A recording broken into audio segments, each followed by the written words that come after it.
네, 시장에서 가장 핫한 이슈를 알아보는 황스타그램 시간입니다. 네, 오늘은 이렇게 코스피가 해시태그로 올라왔습니다. 네, 최근 뱅크데믹 우려에 코스피는 2,400선을 화해하기도 했었는데 그래도 오늘 코스피 지수는 이렇게 2,400포인트 위에서 마감을 해줬습니다. 3월도 이제 3거래일밖에 남겨두고 있지 않은데요. 최근 4월 증시 전망을 올려잡는 증권사들이 대거 나오고 있습니다. 미국의 시중금리 하락세와 달러 약세 등 수급 환경이 도와준다면 코스피 지수가 2,500포인트를 넘을 수 있다는 증권사의 전망들까지도 나오고 있는데요. 현대차증권은 4월 코스피 지수 상단을 2,520포인트로 제시했고요. 또 NH투자증권도 2,540포인트로 제시했습니다.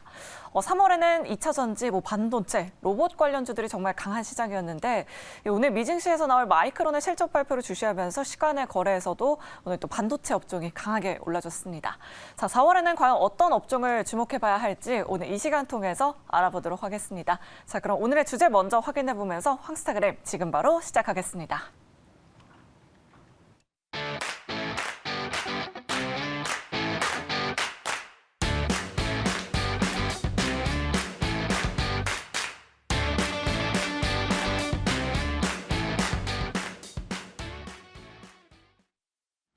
자, 황스타그램 시작하겠습니다. 오늘은요, 현대차증권 리서치센터의 이재선 연구위원 자리였습니다. 안녕하세요. 네, 안녕하세요. 반갑습니다. 네, 반갑습니다. 예. 어떻게 보고 계신지 좀 궁금해요. 지금 분위기가 네, 예, 그쵸. 지금 계속 박스권인 것 같고 네. 계속 좀 횡보할 것 같다는 생각도 좀 드는데 일단 1분기가 이제 마무리되고 2분기가 이제 시작할 네. 3월이 마무리되고 그런 상황이다 보니까 네. 2분기 예측도 좀 이제 먼저 좀 해주셨으면 좋겠다는 생각 들거든요. 어떻게 네. 보고 계십니까? 일단 지금 뱅킹 시스템에 대해서 이게 좀 더 리스크가 확산될 거다, 아니다, 네네. 약간 제한적이다, 이렇게 좀 양분화가 되고 있는 상황인데요, 의견 자체가.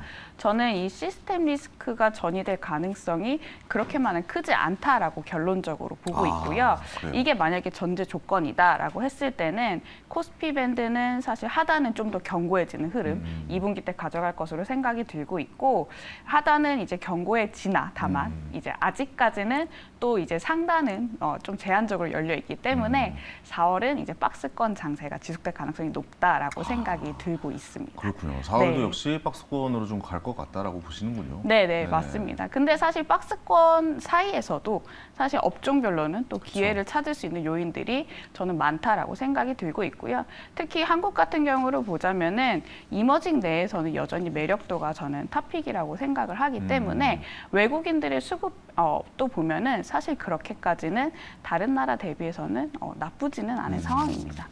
아니 좀 이야기가 나오는 걸 들어보니까 그러니까 계속 이런 은행에 관련된 이제 이슈들이 계속 좀 나오고 있잖아요. 그러니까 네. 뭐 나오면 막고 이게 좀 시간이 길어져서 굉장히 좀 오랫동안 경제 침체와 함께 경제 위기가 올 것이다 뭐 이렇게 예상하는 분들도 계시더라고요. 어떻게 그쵸. 보고 계신지도 궁금해요. 아직까지 지금 은행 관련돼서 그 유동성에 대해서 조금 우려하시는 분들이 많을 텐데요. 네네.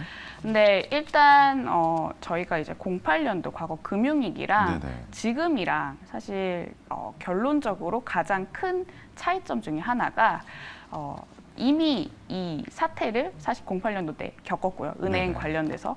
그렇기 때문에 정부라든지 연준이라든지 이미 알고 있는 사실에 어느 정도 지금 액션을 선제적으로 취하고 있다는 점입니다. 엄청 빨리 취해졌죠. 네네. 뭐 예를 들어서요. 사실 08년도 이후에 저희가 스트레스 테스트라고 네네. 네, 매년마다 은행들에게 사실 건전성을 강화하도록 요구하는 테스트를 이제 실시를 하고 있는 상황입니다. 이게 스트레스 테스트라고 하면은 이 시나리오를 이제 극단적으로 주거든요, 은행들에게. 네네. 뭐 예를 들자면은 저희가 이제 경기 위기 이제 국면 이제 시나리오 중에 하나가 뭐 실업률이 급등한다든지 내지는 뭐 주가가 폭락한다든지 그런 상황에서도 너희가 견딜 수 있느냐라고 은행들한테 이제 퀘스천을 던지고요. 은행들이 이를 이제 사전에 대비하기 위해서 그만큼 이제 지급준비금이라고 하죠. 돈을 쌓아놔야 됩니다. 그 쌓아놓은 돈이 이제 08년도 대비해서 거의 한 200배 가량 있기 때문에 대형 은행들 사이에서 예금 인출이 급격히 나타나지 않고 또 유동성 리스크가 촉발이 되지 않는다면은 저는 오히려 지금 같은 사태가 증시 입장에서는 좀 긍정적인 요인으로 작용을 할 거다라고 생각이 들고 있고요. 네네. 실제로도 지난주를 기점으로 보자면은 뭐 뱅크런 이슈가 계속해서 이제 부각이 됐지만 소형은행들 대비해서 대형은행들에 있어서는 오히려 자금이 유입이 됐습니다. 예금을 다시 넣었어요. 소형은행들에서 빼놓은 이제 그렇겠네요. 예금을 네, 대형은행 맞네요. 쪽에서 넣었고요. 또 이제 그 이후에도 사실 뭐 노이즈가 여러 개 있었지만 주식시장 같은 경우를 보자면은 빅테크 기업들이라든지 여타 주가들이 선방하는 흐름을 보여주고 있고요. 뭐 무엇보다 채권 시장으로 조금 넘어가자면요.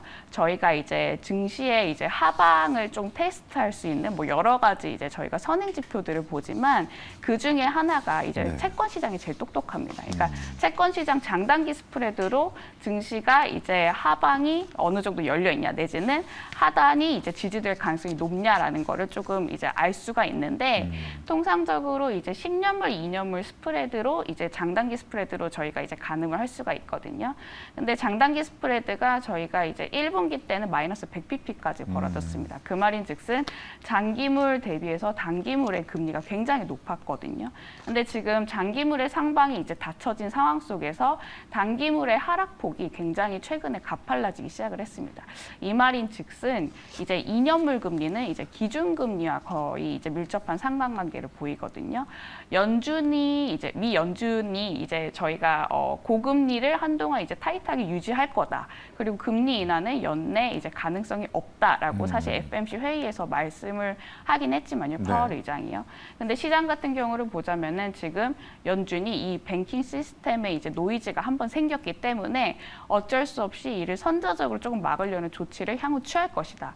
그렇기 때문에 2년물 금리가 최근에 빨리 가파르게 하락을 하고 있습니다. 그건 어쩔 수 없이 금리를 내릴 수 있는 상황이 올 수밖에 없다. 그렇죠. 뭐 이렇게 받아들여야 되겠군요. 네, 맞습니다. 네. 그래서 2년물 금리가 10년물 금리들이 더 빨리 하락폭이 클 때는 이제 그 마이너스 폭이었던 게 이제 올라오게 되면서요. 증시가 바닥을 다지고 올라가는 그림을 역사적으로 그려줬기 때문에 저는 사실 그 시스템 리스크가 정말 저희가 08년도 뭐 그렇게까지 번지지만 않는다면 이 국면에서는 오히려 2분기 때가 하단이 이제 지지될 가능성이 높고 저는 이때 이제 뭐 좋은 업종, 이제 싸게 살 수 있는 업종 매수 기회를 삼아야 된다라고 생각을 하고 있습니다. 알겠습니다. 어떻게 보면 3, 4월, 그러니까 3월 지났고 4월이 시작되는 게 기회일 수도 있겠다라는 좀 생각이 좀 들어요. 네, 그렇죠. 네. 일단 뭐 증시도 보자면요. 사실 200선, 2100선도 이제 말씀을 하시는 분들도 많은데 네. 그와 달리 사실 기관들의 수급도 어느 정도 받쳐주면서 저희가 2300에서 400선을 횡보를 하고 있는 상황이고요.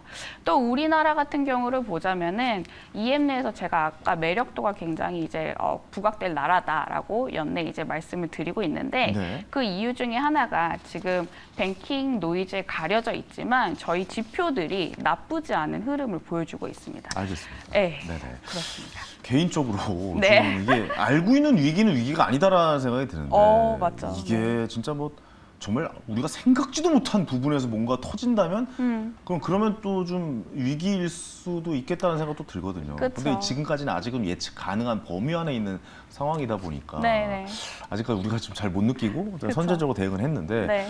정말 이게 터졌다고? 뭐 이 정도의 급이 나올 수도 있다고 보세요? 이거는 너무 어려운 질문이죠, 사실. 정말 그렇죠. 네. 이거는 모르는 사실을 리스크로 잡는 거니까 저도 이제 사람인 입장에서 지금 당장은 네. 지금 알 수는 없는 상황이죠. 죄송합니다. 무리한 질문을 아니에요. 누구한테라도 좀 기대고 싶어가지고 이거 어떻게 할 것인가 이 하도 아닙니다. 이 고민을 하다 보니까 맞죠. 네네네. 근데 저희가 지금 뭐 과거를 저희는 이제 많이 보거든요. 주식 전략 이제 탑다운을 보는 입장에서는. 네. 근데 과거 지금 이렇게 금리가 높았던 이제 상황 속에서 저희가 리스크를 어떤 거를 맞았냐라고 봤을 때는 일단 제일 최악이었던 게 사실 은행 이제 유동성 관련된 리스크였기 때문에 네네. 지금 시장도 사실 이 이상급으로 뭔가 정말 터지지 않는다면은 사실 리스크가 확산될 요인은 낮다라고 생각은 하고 있고요. 다만 이제 좀 예의주시해야 되는 부분은 이제 소형은행들이 미국의 상업용 부동산 대출을 많이 이제 내줬습니다. 네네네. 그렇기 때문에 미국의 이제 최근에 부동산 시장이 그렇겠네요. 예, 조금 안 좋아지기 시작을 네네네. 했거든요.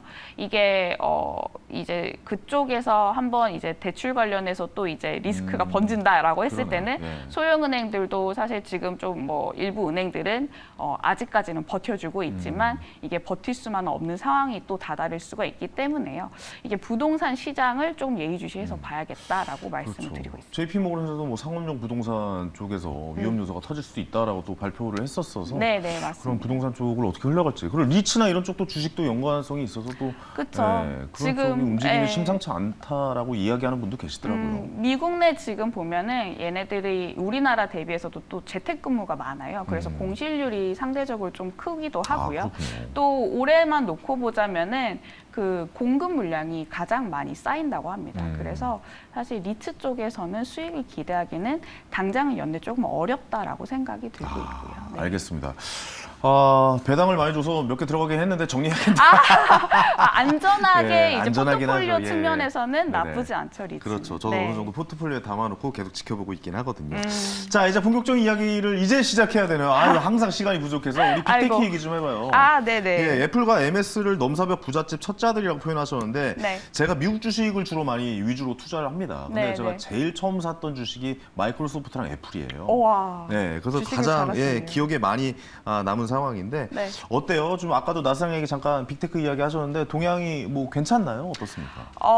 네, 빅테크 기업들 동향을 먼저 말씀을 드리자면요. 네. 지금 시장이 사실 뭐 박스권에 갇힌 상황 속에서도 애플과 마이크로소프트 제가 두 기업을 이제 대표적인 사례를 꼽았는데 연초 이후에 저희가 벤치마크라고 하거든요, 보통. S&P 500 대비해서 수익률이 굉장히 지금 좋은 상황입니다. 그러네요. 네, 계속해서 이제 좋은 상황이고 이게 왜 그런가냐고 봤을 때는요. 지금 일단 은행 쪽에서 시스템 리스크가 이제 확산될 가능성을 시장이 좀 우려하고 있는 상황은 어쨌든 간에 현금 흐름에 대해서 굉장히 민감도가 높아져 있다라는 상황이거든요. 현금 많잖아요. 애플이 정말 현금 부자입니다. 애플이 현금 진짜 부자고요. 많아요. 그래서 네. 애플이 계속 자사주 매입하는 거 아닙니까? 맞습니다. 예. 맞습니다. 네, 네네네. 애플이 자사주 매입도 적극적으로 하고 있고요. 네.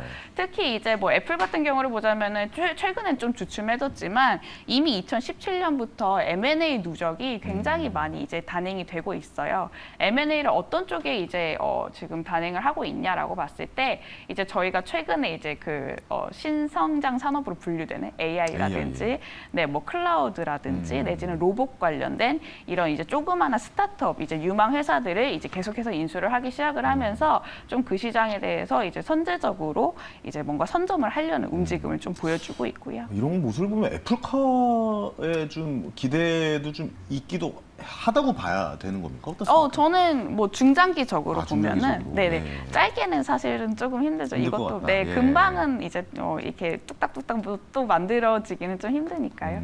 근데 뭐 중장기적으로 보자면은 사실 그 뭐 2차 전지도 그렇지만요. 뭐 테슬라도 그렇고 애플카도 그렇고 이 관련된 이제 블루오션 시장을 선제적으로 이제 선점하려는 그 뭐 기업들도 있고요. 또 이제 국가별로도 많이 움직이고 있고 그만큼 또 보조금도 주는 그렇죠. 상황이기 때문에 사실 이 시장에 대해서는 중장기적으로는 긍정적이다라고 보고 있고요.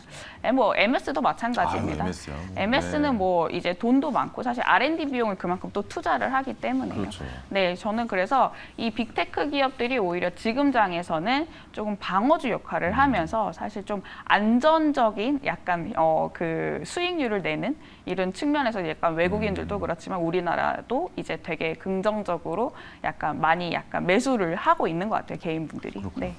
이 빅테크주들이 사실 작년에 좀 많이 힘들었잖아요. 그래서 아무래도 좀 하락폭도 좀 나스닥이 컸고 네. QQQ 뭐 이런 관련된 ETF 같은 것도 하락폭이 네. 좀 커가지고 네. 그런 거 관련해서 좀 올해부터 좀 상승세를 좀 보이지 않나라는 생각도 드네요.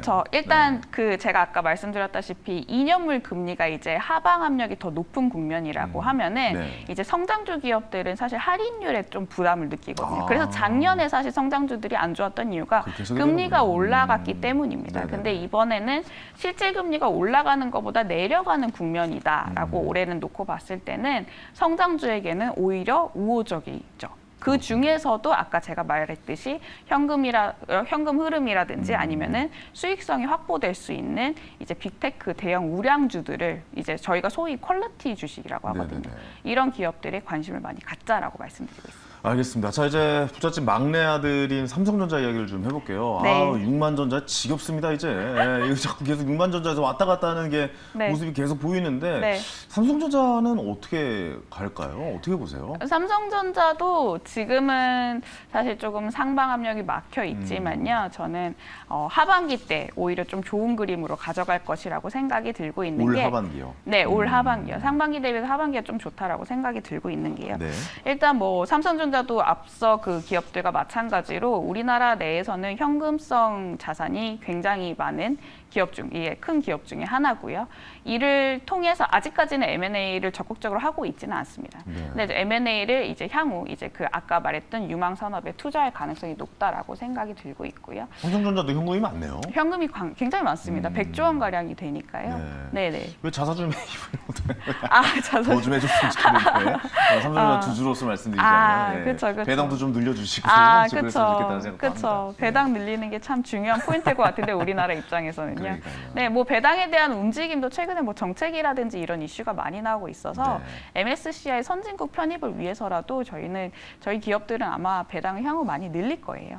네, 그것도 있고 사실 이제 수급적인 측면에서 보자면요, 저는 이제 아무래도 이제 탑다운 입장이라 보니까 이제 환율을 조금 많이 보게 되는데 달러가 사실 이제 강하게 올라가기보다는 올해는 사실 약달러 흐름으로 전개될 가능성이 높습니다. 네. 그렇게 된다라고 했을 때는 우리나라 입장에서는 수출 수입 물가 스프레드가 축소되는 흐름, 그러니까 수출 물가가 올라가면서 원 달러가 이제 오히려 아래로 내려가는 사이클이 전개될 가능성이 높고요. 네네. 그렇게 된다라고 했을 때는 외국인들이 이제 두 가지 형태로 저희 우리나라를 이제 수급을 이제 수급에 이제 유입을 시키는데 네네네. 첫 번째는 이제 액티브적인 이제 수급이 들어오고요. 두 번째 같은 경우를 보자면은 패시브 형태 이제 수급이 들어오면서 전체 지수를 그냥 사는 겁니다. 근데 알겠습니다. 예, 예, 예. 수혜는 이제 삼성전자죠. 네, 아우 시간이 항상 이제 들을 때마다 좀 부족해서 너무 네. 좀 아쉬워요. 더 아유. 좀 이야기 나누고 싶은데 뒤에 프로그램 없을까요? 그럴 순 없죠. 예. 네. 마지막으로 실질 금리가 이제 인하되면 좀 우리가 좀 주목해야 되는 이 섹터가 어디일까 좀 짧게 좀 부탁드릴게요. 네, 저는 당장은 베타가 좀 큰 게임이라든지 아, 게임. 뭐 소프트웨어 아, 업종이 순환매 장세에서 로테이션이 한번 돌 거다라고 네네. 생각이 들고 있어서 게임이 너무 눌려 있었어요. 네, 아직까지 안 간 아직까지 업종 중에 안 가고 있어요. 하나입니다. 예, 네, 예. 맞습니다. 빈집이죠. 예, 빈지털이 한번 해볼까요? 네, 가능하죠. 그렇죠. 게임주에 좀 관심을 가져보는 시간, 공부해보는 시간도 네. 좀 가져보셨으면 좋겠다는 네네. 생각도 듭니다. 네. 자, 오늘 말씀 너무 감사하고요. 네. 예, 다음에 또 기회 되면 또 한번 네네, 찾아주시면 알겠습니다. 좋겠습니다. 네, 자, 감사합니다. 현대차증권의 이재선 연구위원이었습니다. 감사합니다. 네, 감사합니다. 네. 자, 오늘도 시간이 이렇게 부족해서 인사를 드려야겠네요. 자, 오늘 또 제 책 당첨자 밑에 나가고 있죠? 예, 이분, 졸탄쇼입니까? 졸탄쇼, 예, 선물 보내드리겠고요. 자, 그 다음에 제 책, 예, 이분께 선물 보내드리도록 하겠습니다. 내일은요, KB증권 프라임센터의 김건진 부장님이 출연하신다고 합니다. 많이 기대해 주시기 바랍니다. 저는 인사드리겠습니다. 내일 뵙겠습니다. 감사합니다.